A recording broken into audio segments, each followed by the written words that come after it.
एक पर्ची आई है, मुन्ना भाई मेजा से है, दोनों आंखों से दिखाई नहीं देता और अपनी पेंशन के पैसे से पार्टी का काम करते हैं और देख नहीं सकते, आपसे हाथ मिलाना चाहते हैं। ये कहाँ है मुन्ना भाई, जरा बुलवा देना।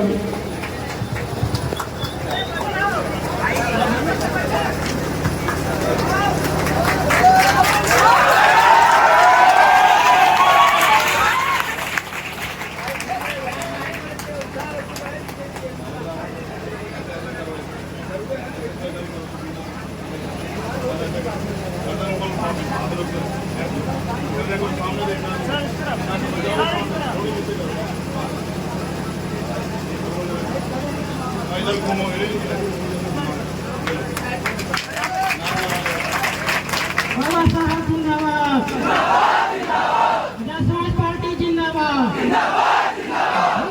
जिंदाबाद। एक मिनट सुनो, ये तो वो है जिसे आंखों से दिखाई नहीं देता, आपको तो दिखाई दे रहा है ना। जब इसके दिल में ये बात पैदा हो चुकी है कि हमें आजाद समाज पार्टी अपने भाई को ताकतवर बना के अपनी समस्याओं का हल करना है, गरीबी की मीडिया काटनी है। अगर आपको आंखें होते हुए दिखाई दे रही तो अपने अंदर महसूस करो कि ये अच्छा है, आप अच्छा। देखो, मुझे नहीं पता कल क्या होगा, लेकिन मैं आपको वचन देके कहता हूं, अगर 10 साल जिया मैं तो आपका हाथ नहीं फैलेगा किसी के सामने इस बात को याद रखना। मगर मैं आपसे ये भी कहता हूं, अकेला चंद्रशेखर सब कुछ नहीं कर सकता, आप सब लोग चंद्रशेखर बनो। आप मुझे रोज सुनते हैं, कोई दिन होगा जिस दिन टीवी पे मैं अपनी बात नहीं रखता। आज मैं आपके सामने हूं, मौन में समय व्यर्थ ना करके मेरी बात पर गौर करो। तुम चुप हो जाओ, तुम शांति से बैठ जाओ। हम कह रहे हैं ना, हम अपने आप समझा रहे हैं। ये अपने फोन आप लोग मीडिया के साथियों को छोड़ के बाकी लोग बंद कर लो, हमारी बात पे गौर करो। हम समझा देंगे, फोन भी क्यों बंद करा रहे। मैं मानता हूँ गर्मी बहुत है, लेकिन क्या ये उससे ज्यादा तकलीफ दे रही है जब बहन बेटियों के साथ जुल्म चलती होती है? क्या ये उससे ज्यादा तकलीफ दे रही है जब हमारे लोगों को लटका लटका कर मारा जाता है? क्या ये उससे ज्यादा तकलीफ दे रही है जब कोई माँ उसके बच्चे के साथ जुल्म होता है, आंसू बहाती है और रो रो के उम्मीद करती है कि बीमारी में आजाद समाज पार्टी के लोगों का न्याय दिलाओ? क्या वो ज्यादा तकलीफ देता है या ज्यादा तकलीफ दे रही? बताओ। तो इस धूप से मत डरो।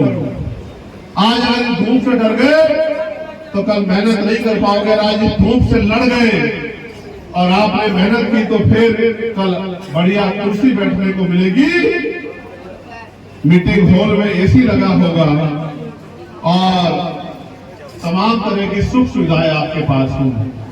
तो बाबा साहब ने क्या कहा कि मैंने रानी का पेट चीर दिया है, राजा रानी के पेट से जन्म नहीं लेगा, राजा बैलेट वोट से तैयार होगा, आपकी वोट से तैयार होगा।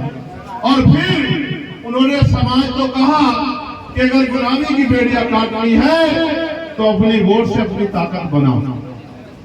14 अगस्त 1947 को हम लोग अंग्रेजों के अधीन थे, 15 अगस्त को देश आजाद हो गया, 16 अगस्त को आजादी में हम लोग जी रहे थे, लेकिन धन धरती राजपाट में बंटवारा नहीं हुआ।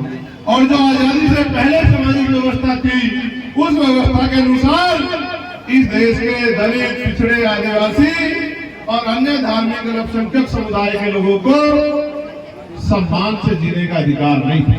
उन्हें अच्छी शिक्षा लेने का, अच्छे रोजगार करने का, अच्छे घरों में रहने का, व्यापार करने का, इज्जत की जिंदगी जीने का अवसर नहीं था। सारी जिम्मेदारी थी लोकतंत्र में।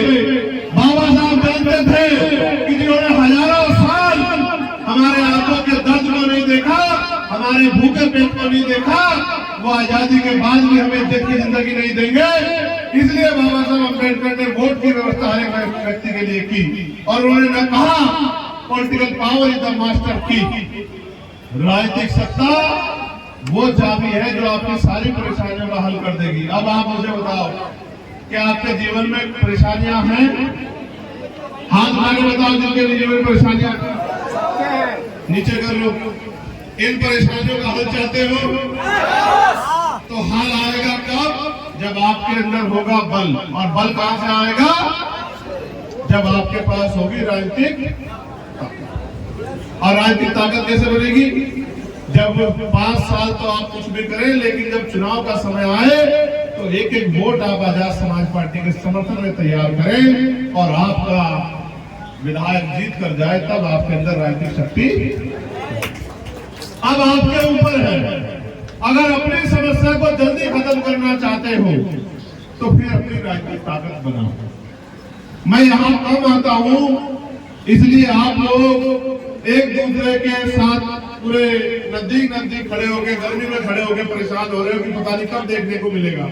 लेकिन मैं आपको विश्वास दिलाता हूं, जिन सीटों पे पार्टी का प्रत्याशी मजबूती से लड़ेगा, उन सारी सीटों पे मैं खुद रह के चुनाव की तैयारी कराऊंगा। इस बात का मैं आप लोगों से बात समझे। जो लोग समझदार हैं, जो लोग समझते हैं कुर्सी की अहमियत को, वो पहले से बैठे हुए हैं। और जो फौज बाहर से आई हमारे साथ, अब वो कभी इधर को पैर दबाती है, कभी इधर को पैर दबाती है, कभी गर्मी में खड़ी होती है, कभी इधर से घुसने की जगह ढूंढते हैं। फिर ये सोचते हैं कुछ सीट खाली हो जाए तो हम बैठ जाए। कहां सीट खाली हो जाएगी? अगर सीट मांगने से मिलती तो कोई भी कुर्सी में बैठ जाता।